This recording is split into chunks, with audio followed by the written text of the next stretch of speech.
এটা যদি পারেন সবাই একটু মুখস্থ রেখেন। হযরতে মুআজ বলেন, নবীজি আমাকে 10টা উপদেশ দিয়েছে। কয়টা?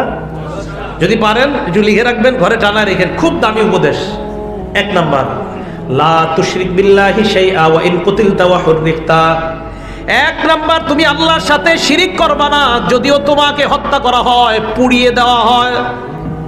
1 নাম্বার, তোমাকে যদি পুড়িয়ে দেওয়া হয়, তোমাকে যদি হত্যা করা হয়, তুমি আল্লাহর সাথে কি করবা না? শিরিক করবা না। আল্লাহর সাথে শিরিক করবো না আমরা, ঠিক আছে না? আল্লাহ আমাদেরকে শিরিক নামক গুনাহ থেকে বেঁচে থাকার তৌফিক দান করেন। কিছু শিরিক বেদাতিরাও করে থাকে, মাজার ইত্যাদি কেন্দ্র করে, এই জাতীয় শিরিকও আমরা করবো না। তাহলে এইখান থেকে আরেকটা হাদিস শোনাই, মুসলিম শরীফের 5018 নম্বর হাদিস।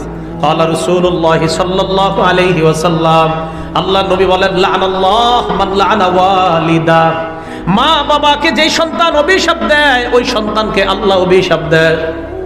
আপনার মতো মা বাবা আমার না হইলে চলতো।